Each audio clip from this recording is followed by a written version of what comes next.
Ballot paper से election कराओ, 29 के इलेक्शन बैलेट पेपर से कराओ, हम भी देखते हैं कैसे आती है बीजेपी। उनको भगवान मान के मूर्ति बनाए, हम उनको भगवान छोड़िए, हम उनको प्रधानमंत्री भी नहीं मानते। गाय के नाम पे हिंसा कर करके लोगों की जान लिए, इसलिए आपको पता है कि बहुत बहुत स्वागत करता हूं दोस्तों।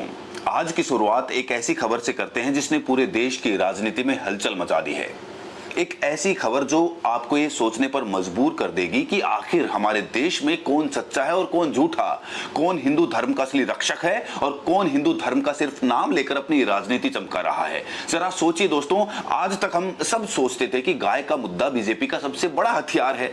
गाय के नाम पर ही बीजेपी ने अपनी राजनीति चमकाई है, गाय के नाम पर ही उन्होंने वोट मांगे हैं, गाय के नाम पर ही उन्होंने मुसलमानों को टारगेट किया है, गाय के नाम पर ही उन्होंने हिंसा को भी जायज ठहराया है और गाय के नाम पर ही पूरे देश में एक खास तरह का माहौल बनाया गया है। लेकिन सबसे चौंकाने वाली बात यह है कि जब गाय को राष्ट्रीय माता या राष्ट्रीय पशु का दर्जा देने की बात आती है तो उसी बीजेपी की सरकार चुप्पी साध लेती है, उसी बीजेपी की सरकार कन्नी काटने लगती है, उसी बीजेपी की सरकार पीछे हट जाती है। क्यों? ये बहुत बड़ा सवाल है और इसी सवाल को आज उठाया है एक ऐसे नेता ने जिसके बारे में किसी ने सोचा भी नहीं था कि वो गाय के मुद्दे पर खुलकर बोलेंगे। और वो नेता है भीम आर्मी के संस्थापक और नगीना के सांसद चंद्रशेखर आजाद रावण। जी हाँ दोस्तों, चंद्रशेखर आजाद ने आज एक ऐसा बयान दिया है जिसने पूरी की पूरी बीजेपी की पोल खोलकर रख दी है। उन्होंने सीधे सीधे कह दिया है कि अगर बीजेपी सच में गाय की रक्षक है, अगर वो सच में हिंदू धर्म की रक्षक है, अगर उनकी कथनी और करनी में कोई अंतर नहीं है तो अभी के अभी गाय को राष्ट्रीय माता का दर्जा घोषित करे, राष्ट्रीय पशु का दर्जा घोषित करे। इसमें क्या रुकावट है, इसमें क्या मजबूरी है? अब बीजेपी इस सवाल का क्या जवाब देगी, ये देखना दिलचस्प होगा। और दोस्तों, आज की इस वीडियो में मैं इन सभी मुद्दों पर विस्तार से बात करूंगा। मैं आपको बताऊंगा कि चंद्रशेखर आजाद ने और क्या क्या कहा है। मैं आपको बताऊंगा कि कैसे शंकराचार्य अविमुक्तेश्वरानंद जी ने भी बीजेपी के नेताओं को नकली हिंदू बता दिया है। मैं आपको बताऊंगा कि दिल्ली के जंतर मंतर पर चल रहे आंदोलन में एक तेज तर्रार लड़की ने सरकार को कैसा करारा जवाब दिया है। मैं आपको बताऊंगा कि एक और लड़की ने प्रधानमंत्री मोदी को सीधे चोर तक कह दिया। और सबसे मजेदार बात, मैं आपको बताऊंगा कि कैसे एक लड़के ने विदेशी फंडिंग के आरोप पर ऐसा शानदार जवाब दिया कि सुनकर आप हंसते हंसते लोटपोट हो जाएंगे। ये सब आपको आगे की वीडियो में बताऊंगा, तो वीडियो को अंत तक, आखिर तक जरूर देखिए। चैनल को सब्सक्राइब करना मत भूलिए और अगर आप मानते हैं कि सच्चाई दिखाई जानी चाहिए तो लाइक और शेयर का बटन जरूर दबाइए। अब चलिए शुरू करते हैं दोस्तों। सबसे पहले बात करते हैं चंद्रशेखर आजाद रावण के उस ऐतिहासिक बयान की।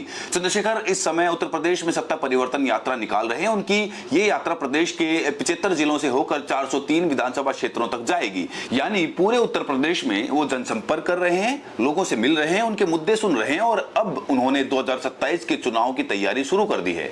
इसी यात्रा के दौरान उन्होंने गाय के मुद्दे पर ऐसा बयान दिया कि बीजेपी के होश उड़ गए। अब आप सोच रहे होंगे कि चंद्रशेखर आजाद तो दलित नेता हैं, वो बाबा साहेब अंबेडकर के विचारों को मानते हैं, फिर वो गाय के मुद्दे पर क्यों बोल रहे हैं? बहुत ही महत्वपूर्ण सवाल है और इसका जवाब बहुत गहरा है। चंद्रशेखर आजाद ने बताया कि वो गाय के मुद्दे पर इसलिए बोल रहे हैं क्योंकि आज देश में गाय के नाम पर इतनी हिंसा हो रही है, इतने लोगों की जान जा रही है, इतने मासूम मुसलमानों को मॉब लिंचिंग में मार दिया जा रहा है कि अब इस पर बोलना जरूरी हो गया है। एक और बात सुनो मीडिया के बंधुओं, आपने सुना होगा मुख्यमंत्री 2015 में कहते थे गाय को राष्ट्र माता का दर्जा मिलना चाहिए। कहते थे नहीं कहते थे? कहते थे, मुहिम चलाएंगे जब सांसद थे। और अब उनसे पूछा तो कह रहे उत्तराखंड में खड़े हो गए, उसमें बिजनौर में हमारे यहाँ। क्या जरूरत है? मैं बताता हूं क्या जरूरत है। आपने जो बीफ कंपनियों से बड़े बड़े चंदा लेके बीफ एक्सपोर्ट में सबसे ऊपर के नंबर पर खड़ा कर दिया भारत को, और आपने जो यहाँ गाय के नाम पे हिंसा कर करके लोगों की जान लिए, इसलिए आपको पता है कि ये बंद हो जाएगी आपकी राजनीति, इसलिए आप नहीं देना चाहते। अगर सच्चे हो, अपनी बात के पक्के संत हो तो करो घोषणा, राज्य का दर्जा दो, राज्य माता का दर्जा दो, तो हम ये मान लें कि आपकी कतरी करनी एक है, वरना माना जाए कि ये सब राजनीति है। इस बात का भी मैं आपके सामने जिक्र कर रहा हूं। अब ये सवाल बहुत गहरा है दोस्तों। अब बीजेपी इसका जवाब क्या देगी? इसका जवाब किसी के पास नहीं है, क्योंकि अगर वो ये दर्जा दे दें तो उनकी राजनीति खत्म हो जाएगी। गाय के नाम पर जो हिंसा होती है, जो मॉब लिंचिंग होती है, उस पर पूरी तरह से रोक लग जाएगी और जो उनके फर्जी गोरक्षक हैं, जो सड़कों पर खुलेआम घूमते हैं, उन सब का धंधा बंद हो जाएगा। इसीलिए वो ये दर्जा नहीं देना चाहते, इसीलिए वो इस मुद्दे को लटकाए रखना चाहते हैं। अब बात करते हैं उस बहुत महत्वपूर्ण आवाज की जो धार्मिक हलकों से उठ रही है। शंकराचार्य अविमुक्तेश्वरानंद जी जो ज्योतिष पीठ के शंकराचार्य हैं, उन्होंने भी इस मुद्दे पर एक बहुत बड़ा बयान दिया है। उन्होंने कहा कि देखो, आज पूरे देश में हर समुदाय के लोग कह रहे हैं कि गाय को राष्ट्र माता का दर्जा मिलना चाहिए। हिंदू कह रहे हैं, मुसलमान कह रहे हैं, ईसाई कह रहे हैं, सिख कह रहे हैं, सब कह रहे हैं। बस एक तबका है जो नहीं कह रहा, और वो तबका है जो खुद को सबसे बड़ा हिंदू बताता है। और शंकराचार्य ने उन्हें नकली हिंदू तक कह दिया। सोचिए दोस्तों, ये कितनी बड़ी बात है। एक शंकराचार्य जो हिंदू धर्म की सबसे बड़ी पीठ के प्रमुख हैं, वो बीजेपी के नेताओं को नकली हिंदू कह रहे हैं। ये बहुत बड़ा सवाल है, ये बहुत बड़ा आरोप है। क्या ये बीजेपी के नेताओं की असली पहचान है? क्या ये उनकी असली सच्चाई है? क्या ये उनका असली चेहरा है? इस पर बीजेपी का क्या जवाब है? अब तक तो किसी ने जवाब दिया नहीं है, और शायद कभी जवाब आएगा भी नहीं, क्योंकि सच्चाई के सामने सब बौने पड़ जाते हैं। अब बात करते हैं दिल्ली के जंतर मंतर की, जहां पिछले 4 दिनों से एक ऐतिहासिक आंदोलन चल रहा है। ये आंदोलन अभिजीत दीपके की कोकरोच जनता पार्टी का है, और इस आंदोलन में देश के कोने कोने से लाखों युवा पहुंच रहे हैं, बेरोजगार पहुंच रहे हैं, माता पिता पहुंच रहे हैं, और हर कोई एक ही मांग कर रहा है, धर्मेंद्र प्रधान का इस्तीफा हो, नीट पेपर लीक की जांच हो, और इस देश की शिक्षा व्यवस्था को सुधारा जाए। इसी आंदोलन में एक तेज तर्रार लड़की पहुंची, जिसने सरकार को ऐसा करारा जवाब दिया कि देखकर हर कोई दंग रह गया। कि सरकार वोट चोरी कर रही है। जो सरकार वोट चोरी करके रूलिंग पार्टी बनी है, वो कहाँ से एक्शन लेगी? वोट चोरी करती है सरकार? बिल्कुल कर रही है यार। राहुल गांधी ने इतने सारे प्रूफ दिखाए, और क्या चाहिए? एक एजुकेटेड बंदा अगर उसकी वो प्रेस कॉन्फ्रेंस देखे तो क्यों नहीं यकीन करेगा कि सरकार वोट चोरी कर रही है? जो SIR है वो तो वो ही इसलिए रहा है ताकि भाई वोटिंग जो बंदे हैं उनके नाम काट दे, ठीक है? ये सब धांधलेबाजी तो हो ही रही है। प्लस अगर हम देखेंगे बहुत सारी स्टेट्स में अभी बैलेट पेपर से वोटिंग चल रही है। बैलेट पेपर से भी पंजाब में इलेक्शन हुए हैं, तो मेरे ख्याल से 1 वोट आया है बीजेपी को, है ना? बैलेट पेपर से इलेक्शन कराओ, 29 के इलेक्शन बैलेट पेपर से कराओ, हम भी देखते कैसे आती है। उस लड़की ने बीजेपी सरकार को सीधी चुनौती दे डाली। उसने कहा कि अगर हिम्मत है तो 2029 के लोकसभा चुनाव बैलेट पेपर से करा के दिखाओ, फिर देखेंगे कि बीजेपी कैसे आती है सत्ता में। उसने कहा कि ये सरकार वोट चोरी करके बनी है, ये सरकार EVM की मदद से बनी है, ये सरकार जनता का असली जनादेश नहीं है। गुप्ता ने एक्सेप्ट किया है अभी अपने एक इंटरव्यू में, वो कह रही है, उसने बोला कि कांग्रेस इतने साल से वोट चोरी कर रही थी, आप उन्हें कुछ नहीं कह रहे, अब हमने करना शुरू कर दिया तो आप सवाल उठा रहे। कहीं ना कहीं तो एक्सेप्ट कर ही रही है ना वो, बेशक गलती से निकल रहा है मुंह से, बट निकल रहा है। वो तो हर बार अर्थ का अनर्थ कर देती हैं, AQI को टेम्परेचर बता देती हैं। एजुकेशन नाम की चीज होती है ना बीजेपी के किसी लीडर में, वो नहीं है। चाहे मोदी देख लो, चाहे छोटा से छोटा नेता देख। उसने एक और महत्वपूर्ण बात कही। उसने कहा कि देखिए, बहुत ऐसे राज्यों में अभी भी बैलेट पेपर से चुनाव हो रहे हैं। हाल ही में पंजाब में जो स्थानीय निकाय चुनाव हुए वो बैलेट पेपर से हुए, और उसमें बीजेपी को बहुत बुरी तरह से हराया गया है।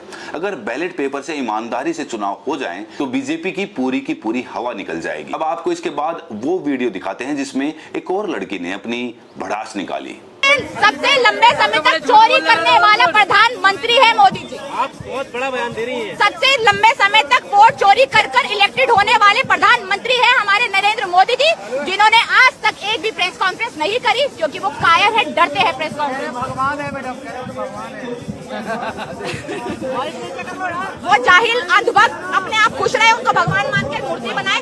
हम उनको भगवान छोड़िए, हम उनको प्रधानमंत्री भी नहीं मानते हैं। हमारे नजरों में वो प्रधानमंत्री। इस लड़की का गुस्सा देखकर हर कोई दंग रह गया। उसने सीधे प्रधानमंत्री नरेंद्र मोदी को निशाने पर लिया। उसने कहा कि मोदी जी इस देश के सबसे लंबे समय तक चोरी करने वाले प्रधानमंत्री हैं। उसने कहा कि वो सबसे लंबे समय तक वोट चोरी करके चुनाव जीतने वाले प्रधानमंत्री हैं। उसने कहा कि ये एक ऐसे प्रधानमंत्री है जिन्होंने पिछले 11-12 सालों में एक भी प्रेस कॉन्फ्रेंस नहीं की है, क्योंकि वो प्रेस कॉन्फ्रेंस से डरते हैं। अब बात करते हैं उस सबसे मजेदार वीडियो की जो जंतर मंतर से सामने आया है। इस आंदोलन पर एक बहुत बड़ा आरोप लग रहा है, और वो आरोप है कि विदेशी फंडिंग का। सरकार समर्थक चैनल और बीजेपी के नेता बार बार ये कह रहे हैं कि इन आंदोलनकारियों को विदेशों से पैसा मिल रहा है, पाकिस्तान से फंडिंग आ रही है, अमेरिका से पैसा आ रहा है, तभी ये लोग खाना खा पा रहे हैं, तभी ये लोग 4-4 दिन से बैठे हुए हैं। और इसी आरोप पर एक लड़के ने ऐसा शानदार जवाब दिया कि सुनकर हर कोई दंग रह गया। रुपए आए हैं, 40 रुपए मैंने मेट्रो करी, फिर पाकिस्तान अमेरिका से 20 रुपए और आए। अच्छा, कुछ लोग बोलते हैं कि ये प्रोटेस्ट फर्जी है, पाकिस्तान फंडिंग है, ऐसा कुछ लगा आपको? हाँ, फंडेड है, क्यों नहीं है? मेरे को पाकिस्तान से आज 40 रुपए आए हैं, 40 रुपए रुपए में मैंने मेट्रो करी, फिर पाकिस्तान अमेरिका से 20 रुपए और आए, तो उससे मैं यहाँ तक आया रिक्शे से। अब वापस जाने के लिए देखता हूँ नेपाल से शायद मंगाना पड़ेगा मेरे को पैसे। यार इंडिया में फंड की कमी हो गई है, सारे फंड क्या कहते हैं, बीजेपी के पोस्टर छपने में चले जाते हैं, बड़ी बड़ी रैलियों में चले जाते हैं, है ना। बात सारी यहीं आ जाती है कि साला हमें फंड कौन करेगा, उनकी फंडिंग कौन करेगा, ये कोई नहीं पूछेगा। ठीक है, बड़े बड़े एबीपी न्यूज चैनल क्या कहते हैं, आज तक इनको कौन खरीदेगा, इनकी फंडिंग कोई नहीं पूछेगा। फंडिंग हमारी पूछी जाएगी क्योंकि हम सच के साथ हैं, है ना। फंडिंग तो हमारी पूछी जाएगी, पूछो। जब सच बोलने वालों पर ही सवाल उठते हैं, जब हक के लिए लड़ने वालों पर ही दबाव डाला जाता है, जब आंदोलनकारियों पर ही फर्जी आरोप लगाए जाते हैं, तो समझ जाइए कि हमारा लोकतंत्र खतरे में है, हमारा संविधान खतरे में है, हमारे मौलिक अधिकार खतरे में हैं। अब इस पूरी कहानी का सबसे बड़ा सबक क्या है दोस्तों? सबसे बड़ा सबक ये है कि हमें जागरूक रहना होगा, हमें सच और झूठ में फर्क करना सीखना होगा। हमें यह समझना होगा कि कौन सच में हिंदू धर्म का रक्षक है और कौन सिर्फ हिंदू धर्म का नाम लेकर अपनी राजनीति चला रहा है। अगर बीजेपी सच में हिंदू धर्म की रक्षक है, अगर वो सच में गाय की चिंता करती है, तो तुरंत गाय को राष्ट्रीय माता का दर्जा घोषित करे। इसमें क्या रुकावट है? उनकी डबल इंजन की सरकार है, उनके पास संसद में बहुमत है, उनके पास सब कुछ है, फिर भी वो काम क्यों नहीं कर रहे? इसका जवाब बहुत साफ है। इसका जवाब है कि उन्हें गाय की चिंता नहीं है, उन्हें हिंदू धर्म की चिंता नहीं है, उन्हें सिर्फ अपनी कुर्सी की चिंता है, अपनी राजनीति की चिंता है, अपने वोट बैंक की चिंता है। और इसी वोट बैंक की राजनीति के लिए वो गाय के नाम पर हिंसा होने देते हैं, मुसलमानों को टारगेट करवाते हैं, फर्जी गोरक्षकों को खुला छोड़ देते हैं।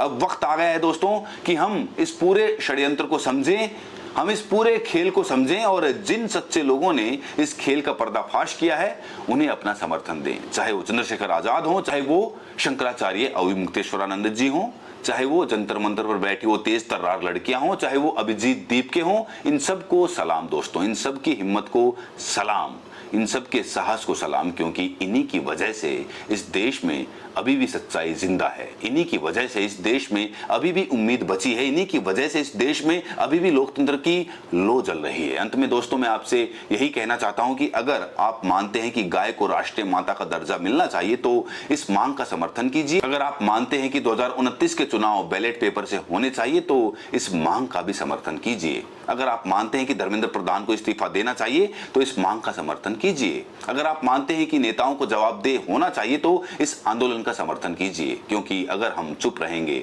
अगर हम तमाशबीन बने रहेंगे, अगर हम सिर्फ देखते रहेंगे तो ये देश हमारे हाथ से निकल जाएगा और फिर बहुत बहुत देर हो जाएगी।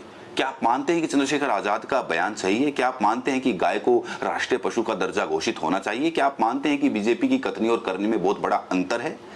अपनी प्रतिक्रिया कमेंट सेक्शन में जरूर दें और साथ में ये भी बताएं कि आप ये वीडियो देश के किस कोने से देख रहे हैं। बहुत बहुत शुक्रिया, बहुत बहुत धन्यवाद।